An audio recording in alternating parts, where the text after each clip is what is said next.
আমার যে নতুন প্রজন্ম তারা হয়তো অনেকেই জানেন না, তারা আজকে গল্প শুনতে চান না, ইতিহাসও পড়েন না। শহীদ রাষ্ট্রপতি জিয়া রহমান দেশের স্বাধীনতা ঘোষণা দিয়েছিলেন, এই কথা তো সত্যি। এবং ঘোষণা দিয়ে উনি কি ঘুমিয়েছিলেন? উনি কি করেছিলেন? উনি যুদ্ধ করেছেন।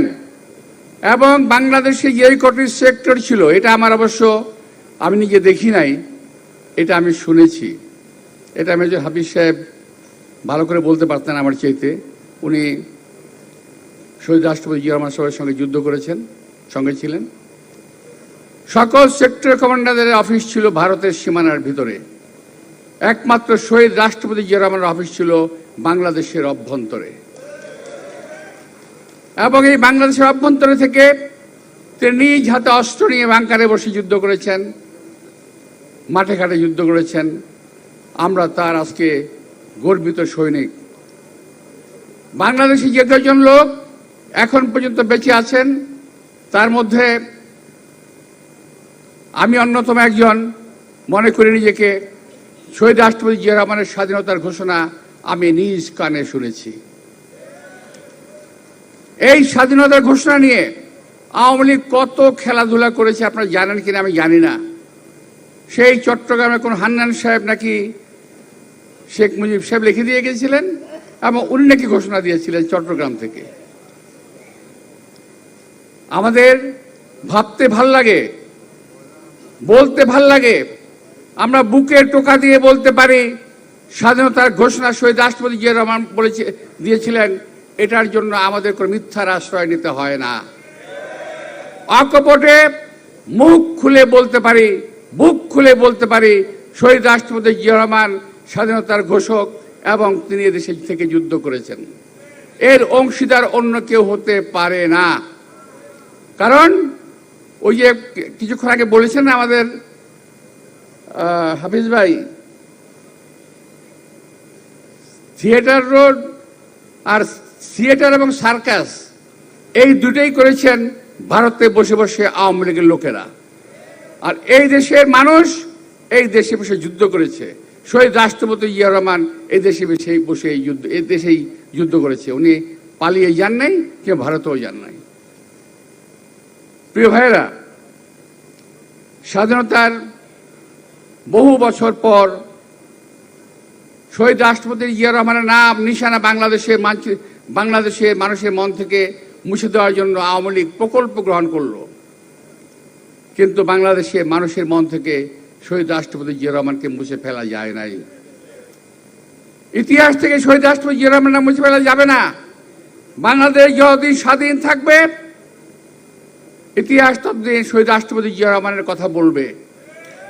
আওয়ামী লীগ না বলতে পারে, জামাত না বলতে পারে, কিন্তু বিএনপি এবং এদেশের মানুষ এদেশের স্বাধীনতার ঘোষক হিসেবে শহীদ রাষ্ট্রপতি জিয়া রহমানকে জানবে। এটা বাস্তবতা। আজকের আমি অনেক দূরে থেকে 71 থেকে আমি একটু 23-24 পর্যায়ে চলে আসি, নাহলে অনেক দেরি হয়ে যাবে। ওখান থেকে হাইটে আসতে গেলে অনেক সময় লাগবে, আমি একটু অন্যভাবে চলে আসি। আজকে এরপর 17 বছর আমরা আওয়ামী লীগের অধীনের থেকে আওয়ামী লীগকে অপসারণের জন্য যুদ্ধ করেছি রাজপথে। অনেক ভাই বোন শাহাদাত বরণ করেছে, শহীদ হয়েছে। আমরাও মৃত্যুর ঝুঁকি নিয়ে জেল জুলুম খেটে এতটা বছর কখনো পরিবার থেকে বিচ্ছিন্ন হয়ে, কখনো পরিবারের মধ্যে থেকে, কখনো জেলে, কখনো রাজপথে থেকে আমরা যুদ্ধ করে যখন শেষ সময় আসছে, একটা তীব্র আন্দোলনের মুখে এই সরকারের পতন ঘটেছে। অনেকে এককভাবে এই সরকারের পতনের দাবি করে। আবার কি বলে জানেন? আবার বলে 17 বছর আপনারা কোথায় ছিলেন? কাকে জিজ্ঞেস করে? বিএনপিকে। সবচেয়ে হাসি পায়, আরে ভাই 17 বছর তোমরা কোথায় ছিলা? আমি এটা জানতে চাই। তোমরা যদি মাঠে থাকতো তাহলে তো আমাদের মাঠে দেখতে পেতে, কারণ আমরা তো মাঠেই ছিলাম। আমরা কখনো মাঠে, আমরা কখনো জেলে, আমরা কখনো কোর্টে, আমরা কখনো আত্মগোপনে, আমরা তো এভাবেই ছিলাম। তো আজকে একটা সুযোগ এসেছে, সময় এসেছে দেশটাকে নতুন করে পুনর্গঠন করার জন্য। সব তো আপনাদের সামনে বলা যাবে না, সময়ও নাই। আমাদের নেতা তারেক রহমান সাহেব অনেকে বলেন লন্ডনে বসে আছেন, আসেন না কেন, আসেন না কেন, ইত্যাদি ইত্যাদি অনেক কথা বলেন। কিন্তু উনি তো লন্ডনে বসে নেই ভাই, উনি তো কাজ করছেন। উনি তো ওখানে বসে কাজ করছেন, এই দেশের মানুষ নিয়ে উনি ভাবছেন। কিছুদিন আগে আমাদের স্থায়ী কমিটির দুটি মিটিংয়ে পরপর উনি কয়েকটি প্রেজেন্টেশন উপস্থাপন করেছেন। এই দেশের মানুষের জন্য কি করা যাবে, সেখান থেকে কোনো মানুষ বাদ পড়ে নাই। সকল মানুষের, সর্বস্তর মানুষের জন্য তিনি চিন্তা ভাবনা করেছেন। আপনার লিফলেটগুলো কদিনের মধ্যে পাবেন, হয়তো অনেকে পেয়েও গেছেন, আপনারা হয়তো দেখে থাকবেন যে চিন্তা ভাবনা কতটুকু তিনি করেছেন, যেগুলো আমরাও কখনো ভাবি নাই। আমরা শুধু নির্বাচন নিয়ে ভাবছি, আর উনি ভাবছেন দেশ এবং দেশের মানুষকে নিয়ে।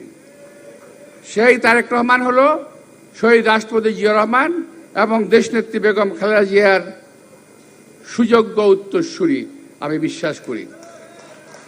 এই দেশের মানুষকে যেমনি শহীদ রাষ্ট্রপতি জিয়া রহমান দিয়েছেন,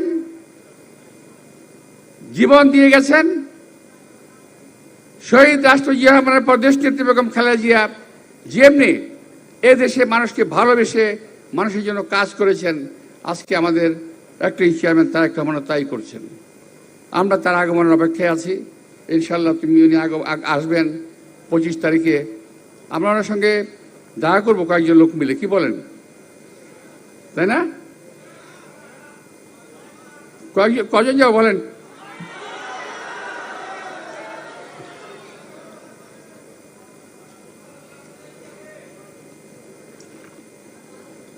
আমি বা আপনি যাই বা না যাই, দেশের মানুষ অপেক্ষা করবে না আমার আপনার জন্যে। দেশের মানুষ সেদিন প্রমাণ করবে এতদিন যাবৎ ওই মুখ পোড়ারা আমাদের নেতা সম্পর্কে যা কিছু বলছেন সমস্ত কিছুই ভুয়া এবং মিথ্যা। সব কিছু প্রমাণ করে দিয়ে সেই দিন ঢাকার মাটিতে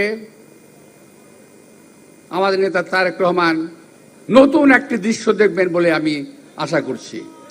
উনি একটা নতুন বাংলাদেশ দেখবেন এবং নির্বাচনের পরে এবং আগে মিলে উনি আমাদেরকে আর কি নতুন বাংলাদেশ উপহার দেবেন বলে আমি আশা করি।